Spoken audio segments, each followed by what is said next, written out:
Thanks very much, Kevin. It's Markus here, and welcome to the update on graduation assessments webinar.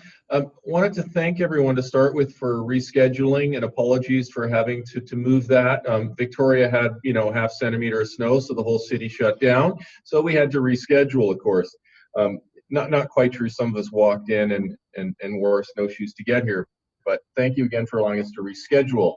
We're going to take turns and walk through the few slides we have, and we hope that they are there to bring out questions and get you to ask the things we haven't answered, which I'm sure will be many. And with that, I'll turn it over to Jeff to talk about the Literacy 10 assessment structure, which you guys are administering out in the field now. Great. And just to let everyone know, the specifications for both grade 10 and grade 12 are available on our website, and this right here is taken from the specifications. So just to let everyone know how the grade 10 literacy assessment is structured, and then Markus will be speaking about the grade 12. So for the grade 10, there's the pre-assessment activities, which include the videos, which I'll speak a little bit more after. And as well, the sample assessment is online and available for students to practice the assessment. At the top, you'll see the activating thinking. And so the essential question is introduced to students for the first time at this point of the assessment. It's a different essential question on each assessment. The assessment itself is divided into two main parts, Part A, Part B. Part A focuses on analyzing the text and communicating an understanding of the text, or what do these passages have to say. The suggested time frame for Part A is 65 minutes, and this is the part that includes graphic organizer, and then also a longer constructed response question focusing on what the passages have to say. Part B is also analyzing text, but this time it's about communicating personal connections with the text, or what do you have to say as a student. This part also has a constructed response answer for students to write. Part B is where you'll see the student choice in the assessment. So there's two streams. There's option 1, option 2, and that's for the student to decide which option they'll choose. The first is literacy for information, and it has it's where students evaluate and respond to contemporary issues presented through a variety of information sources. So it's focused more on information type text and questions. Option 2 is the literacy for expression, where students evaluate and respond to expression presented through various media. And so if you've taken a look at the sample assessment, you'll see there's a large variety of texts that are used, also from a variety of different areas. The final portion of the assessment is the self-reflection section, where students can self-reflect on the assessment itself and also provide feedback on the assessment. Thanks, Jeff. Just before we go on to talk about the Literacy 12, a couple things to note. We are in the process of getting the results analyzed for the November administration of the grad literacy assessment. The first one, it is taking a little longer because you'll see the numeracy results, for example, are already out. And that's because it is the first administration. We're having to be a little more mindful around some of the new and innovative item types we've used and how we analyze those through our psychometric techniques and our statisticians. So bear with us, we'll get those results out as soon as possible. Another thing to note through the structure as we shift to the 12 in a minute is to sort of see what you're seeing here and how that's being carried forward into the 12. One piece I just want to note now is that self-reflection component Jeff talked about. We are going to be revising that going forward, hopefully for next year, to have them become more meaningful components and hopefully be able to provide information out of that self-reflection component for folks out in the field. We're just having discussions now around how to make that a more fruitful, meaningful piece. So we've got it in there for now as a bit of a placeholder. We're going to work on that. Anything else to add to that, Jeff? Okay, thank you.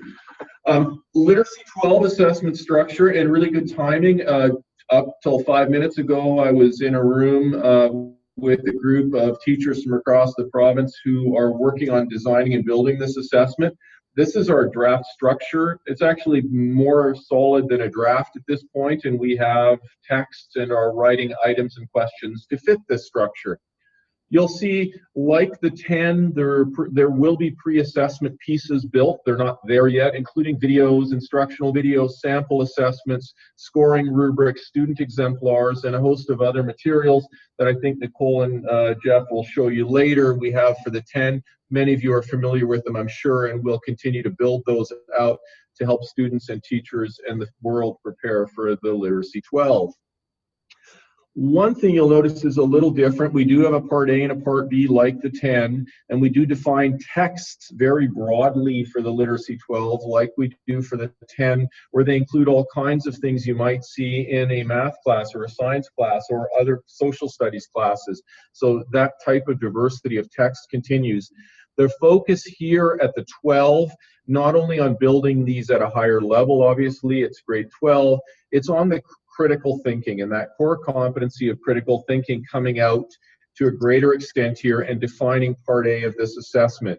That advice and recommendation came out of the assessment working group, of which PDCA were represented and superintendents and etc., a whole host of folks who thought critical thinking was one of the core pieces we need to build out in our literacy assessment. The entire Part A section of the literacy thinking assessment, critical thinking comes as entire Part A of the Literacy 12 assessment, and it hangs on an activating thinking piece like the Literacy 10, which had an essential question. Here we're providing a context for critical thinking, a meaty issue for students to be thinking about that forces them to read some texts and analyze them in terms of critical thinking, critiquing those texts and critiquing what those texts have to say. There are selected response questions of the variety of types you've seen on Literacy 10. Hopefully you've seen them, including, matching, drop down, and a host of other things, visual pieces and other stuff. There is a graphic organizer, and this one is really designed to bring out that critical thinking piece and lead to a multi-paragraph response where they're critically thinking about these texts. If I say critically thinking too much, please stop, but I want to underscore, though, it is all about the critical thinking in Part A. We'll hope to get a sample of this thing up in the next, before summer, before you break for school, for the break.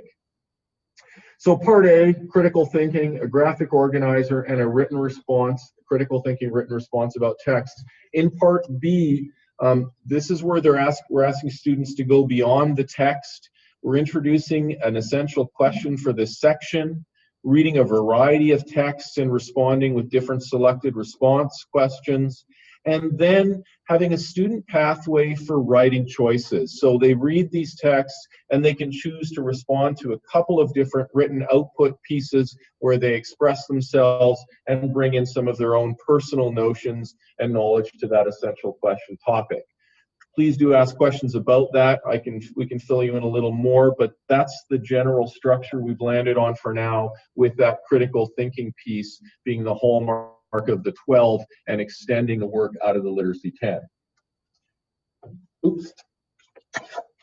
And one thing we wanted to highlight is that the literacy assessment is focused on multiple areas of learning. It's not focused solely on English, for example. If you've had a chance to take a look at the sample of the Literacy 10, you'll notice that there's a lot of science articles, for example.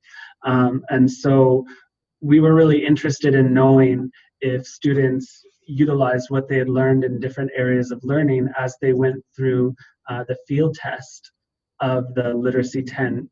And so for both the English and the Francophone, we got some results for students because we actually asked them which areas of learning as well as which core competencies they utilized in answering the questions on the assessment. And so you can see here that they did in fact use multiple areas of learning. For the English assessment, for example, the English version of the literacy assessment, you'll notice that 80% said they utilized their skills from English language arts, and then science had 60%, and social studies 50%, and they used other areas of learning. And for the Francophone, they used their skills that they had learned in Français langue première and also social studies. Arts education was really high. And so depending on the focus of the literacy assessment, they might use different skills that they've learned in different areas of learning. And so this really reinforced what we were hoping for the assessment, and in it being cross-curricular in nature. For core competencies, students also indicated that they utilized all the core competencies to quite a high degree when completing the assessments. You'll see critical thinking is really high for both the English and the Francophone, and then we also see high numbers for creative thinking, personal awareness and responsibility, social responsibility. So this really reinforced to us that it was cross-curricular in nature, and they're using a number of core competencies when going through the assessment. There's a copy of this report as well online on the Literacy 10 assessment webpage. As I mentioned before, when going through the Literacy 10 structure, there's pre-assessment activities, which include these videos that have been made specifically for the grade 10 literacy assessment. They're designed to help students understand the structure of the assessments and the type of responses expected. It's to make them feel more comfortable, especially those that are attempting it for the first time, to know what to expect. And they're intended to be watched before the assessments. It's also great if you want to take a look too to better understand the different sections of the assessment, and encourage teachers to show this to their students and have discussions in class. Just a slide of some of the online resources available for grade 10 literacy and grade 10 numeracy. Hoping people have taken a look at those and do take a look at them, particularly as Jeff was talking about the cross-curricular nature of the literacy and the numeracy and how students see that. And of course, we're hearing from folks out in the field that it's a bit of a thing that we need to educate ourselves about, is that these really are things that should be owned across the disciplines within your schools, and hoping that having these types of resources available, looking at the sample and looking at the types of text that we've been putting into these, and which are going into the Literacy 12. I can tell you, for example, we have a bunch of maps and cartography pieces for those with the social studies bent. There's photographs and art pieces coming up in the Literacy 12. These really are cross-curricular in nature, and please take a look, and we encourage you to have folks from different disciplines in your schools take ownership and sort of responsibility for sharing the importance of these pieces, and that they do reflect things that happen in the courses they're teaching, as well as in English language arts and math, which is often the default to these. Yeah, those are the resources. You can see the links, and we'll send that slide deck out, again, hoping most of you have seen these before and taken a look and rummaged about. Great, thank you. Just a little update for you regarding the numbers of students that have already attempted the assessments this year. In November, in our session, 17,000 students wrote the grade 10 numeracy assessment, and 4,200 students wrote the grade 10 literacy. And of course, you are very aware that this is assessment week, and as of 3 o'clock today, a total of 15,850 students have written over the last 2 days. So the next couple of slides we'll share with you. We'll cover some pieces about registration and how you can help us, I think, get through some of the logistics and improve the flow of the process. Regarding registration, you understand that numeracy is an online registration process that is required simply because we are committed to printing the student response sheets and sending them to schools so that you don't have to navigate that. We do hope that you would only register students that you know will be writing for that session. A couple of reasons for that is historically we see about a 30% over registration, which means we're actually printing and shipping that around the province and back. And sometimes things like students writing on the incorrect form, which leads to some logistical issues trying to sort who wrote on that paper. Yeah, refer often and early to the information you receive. There's a couple ways you receive that information as administrators. One is through tracks updates, and the other is through a passport letter that you receive about 5 business days prior to the session. If a student comes in the week before and would like to write and you didn't register, that's not a problem. Refer to your admin guide and you can get them registered and printed at your school level. A good reminder is to always print your confirmation code report and file it in the school, because this is the only reference to which students have written and which assessments were completed at your school. And if there's an issue, that is the sheet we will want to refer to. So please always print that. All right. If you're concerned about how to register or how to administer and you need information for your invigilators, always refer to the admin guides. Here's a couple pictures of what you should anticipate seeing when you go online. This first slide shows the literacy assessment, and it's a pretty step-by-step process. But if you have questions, please don't hesitate to contact us. And a little bit of good news, we actually got this one in under the wire late last week, that the Literacy 10 for the Francophone District is now available. Okay.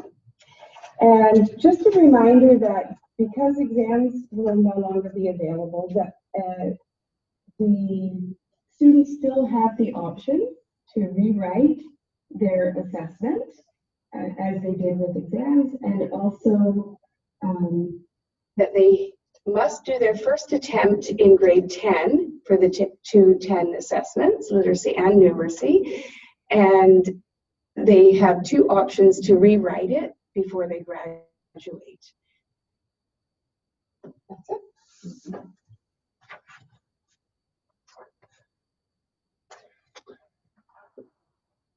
Okay, next we're going to talk about the assessments, how they're reported out, how they look on the transcripts. So to start with the grade 10 numeracy assessment, on the transcript it will be either NME 10 for English or NMF for French.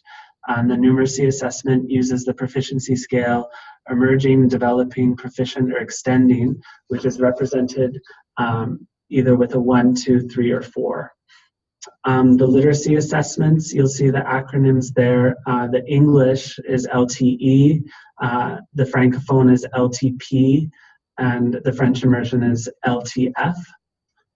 And as you may or may not know, for the grade 10 literacy assessment, there's no proficiency score that's reported on the transcript. Instead, it will be reported as RM, which means requirement met. And for grade 12 literacy assessment, when it's fully implemented in 2021, the results will be reported on the proficiency scale, and that's the same scale that was used, that's used for numeracy assessment, the emerging, developing, proficient, extending, and also it would be represented by a 1, 2, 3, and 4. Yeah, I think we're good to have some questions. There's thought we'd leave lots of time for people to ask the things they want to know. That was intended just to be a little poke at you to elucidate and bring out some questions you have for us and the things that are happening in your school that you want to know about in regards to the new grad assessments. Thank you to our presenters for giving us an overview. Yes, we do have a number of questions. I'm not sure that we're going to get to all of them, but I'll pick out a few. And as I mentioned to our participants today, I'll send a list of the questions to the presenters and get their responses and send them back out to you. So our first question, can a student reattempt the grade 10 assessment in grade 11? Yes, they can. There are no requirements as to when they can rewrite in terms of whether they're in grade 11 or 12. They must make their first attempt in grade 10 for numeracy 10 and literacy 10, however. Okay, and what happens if this grade 10 student doesn't write in grade 10, assuming that they can write in grade 11? They are required to write in grade 10. The first attempt must happen in grade 10 for the numeracy and the literacy 10. Okay, thank you. I'm sure there will be further discussions around consequences, but the comment at this point in time is that students are required to do their first attempt for literacy and numeracy in grade 10. Okay. So you mentioned the grad assessment must be first attempted in grade 10. Was that a reference to the GLA? That's for both. The numeracy is a little different only because as you know, when it was first introduced, it was a graduation numeracy assessment that students write when they're ready, change of government, change of things, and it's become a numeracy 10. Going forward, starting this school year, all students must write the numeracy in grade 10 and the literacy 10 in grade 10. The historical piece there around the 11s and 12s needing to catch up comes because that was introduced in January of 2018, and so those students were required to write it. So the numeracy for the remainder is a bit of an exception of some students in grade 11 and 12 will be writing it for the first time now because they haven't done it yet. But as of this September, or rewind a couple of months, all students in grade 10 must make their first attempt at those two assessments in their grade 10 year. Okay. For French immersion students, do grade 10 French immersion students have to write the French version of the literacy 10 assessment in order to receive dual credit dogwood?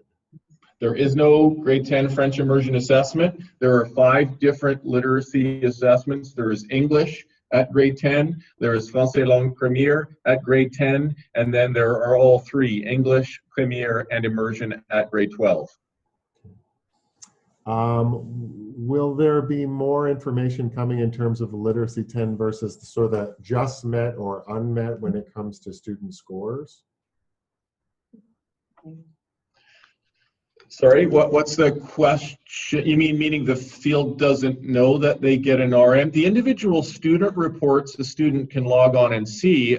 Sorry, we've talked about this one before, and I'm depending how familiar people are.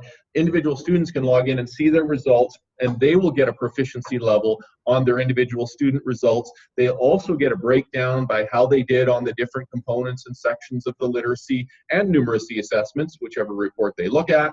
And that information is really designed to give the student some information to say, what are my areas of strength and weakness? Where do I improve? How do I change? Et cetera, et cetera. Likewise, the school reports that you can get for numeracy, and that will be coming up for literacy shortly, allow administrators to look at how did my school do in comparison to other schools in my district, in comparison to the province, and those results are broken down in detail by how they did their school on all the different components of the numeracy and soon the literacy assessment. As well, there's a CSV file attached to these reports, which allows you as administrators to do a breakdown, a slice and dice across all the components of these assessments in various ways. You want to pull out all your, top performing students who got a 4. You want to pull out your Indigenous students. You can do that. You'll have a CSV file to do that with. But for the grade 10 literacy only, on a student's transcript, that proficiency score gets converted to an RM.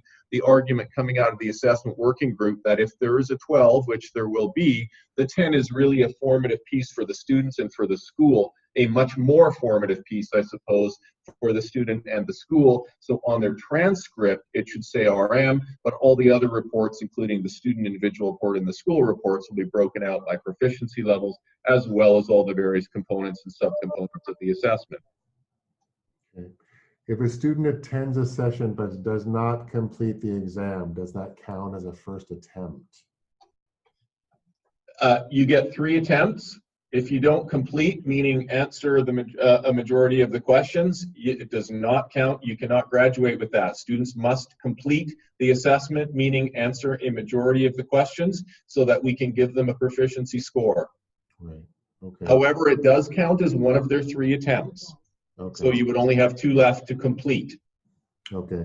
We're coming to the end of our time together. We do have a number of questions in there that I think I'm hopeful that our presenters will address. And I will forward these to our presenters so that they can respond to them and send them back out to our participants as well. Any closing comments at all from either of the trio they're presenting today? Just thank you everyone for participating today.